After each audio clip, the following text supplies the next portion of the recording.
Kamusta po sa inyong lahat? Nanonood kayo ng The News Listener by Angelo. Ang dami nangyari ngayon, di ba? Yung kagabi, yung sa Venezuela. Tapos ngayon, isang DDS retired general ang inarestong nitong umaga lang. Okay? So, panoorin natin to guys. And let's take a look yung anong reason ng general na ito na bakit daw siya inaresto. At titignan natin yung actual na reason kung bakit siya dinakip ng CIDG. Okay? So panoorin natin to dito sa Inquirer ang pag-aresto sa kanya. Okay? So let's play it. Retired Air Force General Romeo Poquis was arrested at the Ninoy Aquino International Airport over an inciting to sedition charge. Poquis was arrested following his arrival from Thailand around 8 a.m. and was brought to the Criminal Investigation and Detection Group headquarters in Camp Crame, Quezon City. Poquis is the convener of the United People's Initiative, a group of retired military officers that has called for President Ferdinand Marcos Jr. to step down amid the corruption scandal.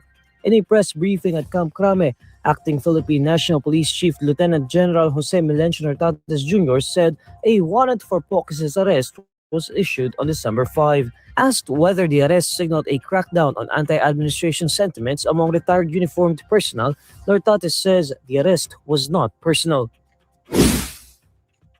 Okay. So, yun ang nangyari. Yung kaso niya is inciting to sedition. At patungo siya sa sa coup. Kumbaga, kudeta. Yung kanilang plano noong November ay pabagsakin at pababain si Bongbong Marcos bilang presidente. Now, yung kanyang dahilan daw pag-express lang to ng ng kanilang saloobin dahil sa nangyayari sa bansa. Ikaw mo naman na manghikayat ng mga active generals or active military men, hindi ba yon inciting to sedition? Di ba guys? So, pakita ko sa inyo yung kanyang reason. Punta tayo sa Facebook.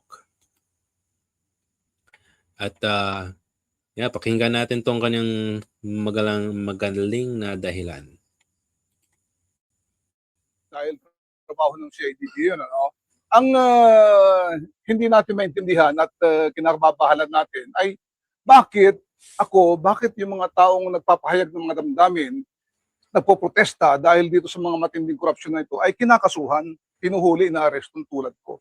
Dapat ang kinakasuhan, inaaresto yung mga taong nagnakaw ng bilyon-bilyon, yung mga nagkumuha ng pera na instead sana sa mga flood control para mawala ang baha. Ayun ang inaasam natin na makulong, mapanagot, pero wala. So yung background ng case po ninyo, inciting to sedition, meron daw po ba kayong mga nagpipahayag ng pagka-aklas laban po sa gobyerno or sa iyo? Ayun na nga Well, tignan natin kung may sasagot siya doon sa kanyang kaso. Inciting sedition is parang nanghihikayat ng sedisyon na pabagsakin ng gobyerno. Hindi ho namin ginagawa yon sa gobyerno. Kami lamang ay nagpapahayag ng damdamin, matinding puot, galit ng mga tao. Tulad ninyo, tulad natin lahat, tulad ng mga pulis, tulad ng mga sundalo, na nararamdaman natin yung paglapastangan ng mga taong pinagkatiwalaan natin, mga taong binoto natin, na pagsilbihan tayo, pero sa halip, tayo ay winalangya. Ninakaw nila yung pera ng taong bayan. Yun ang gusto natin mapanagot. Mabigyan ng justisya. Is it po, sir, na nag-retire kayo sa militar na mag-aklas po sa Hindi, wala tayong mag-aaklas. Hindi po pwede yun. Yun, masasabi natin mag-aaklas, pabagsakin ng gobyerno, talagang seditious yun. Pero hindi nang ginagawa, hindi ko ginawa yun. Yung ginagawa ng United People's Initiative yun.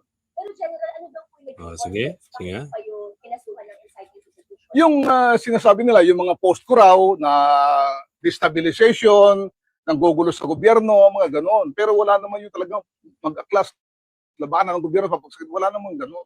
So yung aming grupo, United People's Initiative, ay tuloy-tuloy pa rin na magpapahayag ng mga damdamin nating mga Pilipino dito sa matinding korupsyon na nangyayari sa ating bayan. Kasi nga, inaasahan natin na bago magpasko, mayroong mga makukulong, mayroong mga papapanagot. Pero sa ngayon, wala pa eh. Yung pag-aresto, 19... Okay. So far, naiintindihan yung actual na pag-aresto sa kanya. Okay? Yung hindi niya maintindihan is yung mga taong katulad niya daw, inaaresto dahil sa pag-express ng kanyang saloobin sa nangyayari sa bansa, yung flood control and all that. Pero ang problema kasi, yung ginawa nila noong nakaraang taon, November or September ata, ano sila, they actively went doon sa kampo ng mga sundalo para i-encourage sila na i-withdraw yung support sa presidente. Kaso nga lang, hindi sila nagtagumpay. Okay? Guys, kung isipin mo, retired na sila eh. At wala nang pakialam yung mga active generals or mga sundalo. So mga retired kasi yung kanilang loyalty nasa konstitusyon. Okay? Now, kung iisipin natin na ginigipit sila, naisip ba nila yung panahon ng amo nila si Duterte nung si Leila de Lima, si former Senator Antonio Trillanes, nung panahon na yon, sila yung hinaharas ng gobyerno mismo. Well, in fact, ang ginagawa nila is to expose. So ngayon iiyak-iyak sila kasi ito yung ginagawa sa nila, kumbaga hinaharas sila kasi nilalaban nila yung gobyerno. Pero kung isipin mo yung ginawa ng walang iyang Duterte nung panahon nila, mas grabe pa sa ginawa nila dito sa general na ito. Okay, so dapat hindi sila mag-isip na ano sila, na ginigipit sila. Kasi yung ginawa nila, ano talaga, inciting to sedition. Okay? Pero when it comes to information, guys, ito, papakita ko sa inyo para na lang meron tayong proof, okay, na nangyari talaga yung attempt nila to ask yung active military para mag-withdraw ng support sa gobyerno o sa presidente mismo. Okay, so pakita ko sa inyo, guys.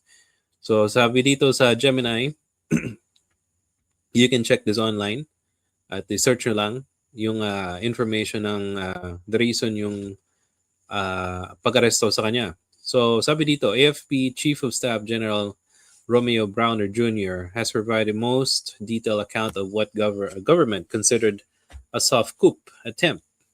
So noong September 20, ito yung I think before ng rally, ng malaking rally noong panahon na yun. Ang ginawa nila, pumunta sila sa Camp Aguinaldo, tapos yung mga tao doon, siya at iba pang retired officers pumunta during a red alert. Browner claims that they urge him to lead a reset of society and withdraw military support from the president. Mismo yung not PNP chief, AFP Chief of Staff, nagsabi na kinausap siya talaga. Tapos, noong September 21, 2025, nung anti-corruption protests, itong yung Trillion Peso March, mayroong poster, speeches, nag-link kay Pokis, reported called for military junta, yung pag-takeover ng military sa gobyerno. O, di ba? Tapos, November 25, merong recruitment allegations.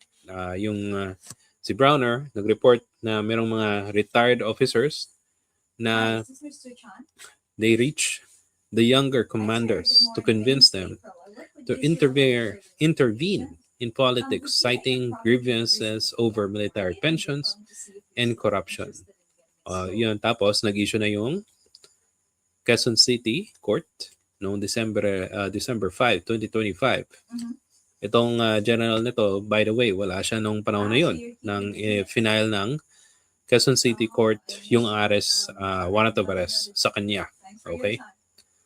Ayan.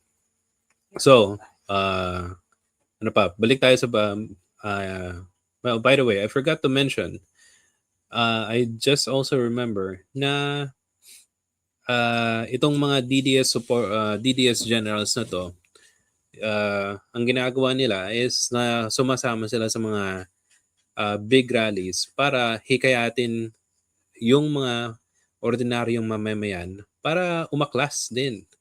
Para yung feelings na dapat itong gawin. Kasi nung panahon na yon, galit nila syempre yung tao.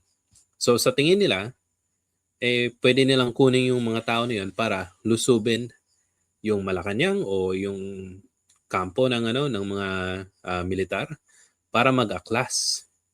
Okay? At hindi sila nagwagi. Kasama pa nga nila si Chavit, tapos nandoon ata si Philip Salvador, ba? So yung kanilang grupo, which is the United People Initiative, hindi ito para para sa mga ordinaryong Pilipino na merong corrupt.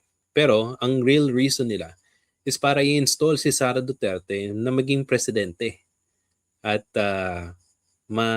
mahinto yung anuman pwedeng mangyari, kasi ang daming mga bagay na pwedeng mangyari sa mga Duterte. Number 1, yung pag-aresto kay Bato at kay Bongo sa ICC.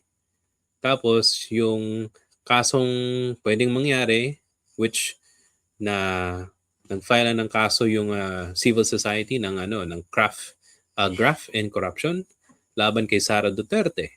Dito natin malalaman na yung kanyang bank account ay may mga pera ng mga drug lords, pogo lords, ayon mismo kay former Senator Antonio Trillanes. At ano pa, yung sanang pwede lang gawin na hindi sana maging ombudsman itong si Boying Rimulya, kaso hindi nila nag-agapan.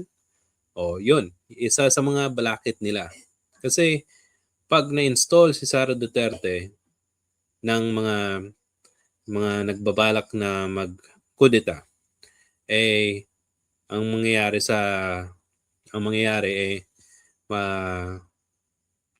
mawawalan tayo ng pag-asa na ma-prosecute sila, 'di ba? So, mabuti na lang na itong mga tao na to, mga kumbaga nagpre-pretend na mabuti, na fighter ng mga korupsyon. Nung panahon ng tatay nila, hindi naman nila mapagtanggol yung ating mga kababayan na paslang nung panahon ng EJK. Yung mga korupsyon na nangyari sa panahon ni Duterte, walang nagko-question kasi kontrolado nila noong panahon na yon. Okay? So hopefully, yan. Isa-isa ng pag-arestuin kasi tama naman, meron silang ginawa na kabalbalan at nasa social media pa. Okay? So thank you guys. Kung meron po kayong any suggestion sa ating video o komento sa pag-aresto ni General, paki-comment po sa ating comment section at if you like this video, please paki-hit po ng like and subscribe button. Salamat po and I will see you sa susunod na video. Thank you.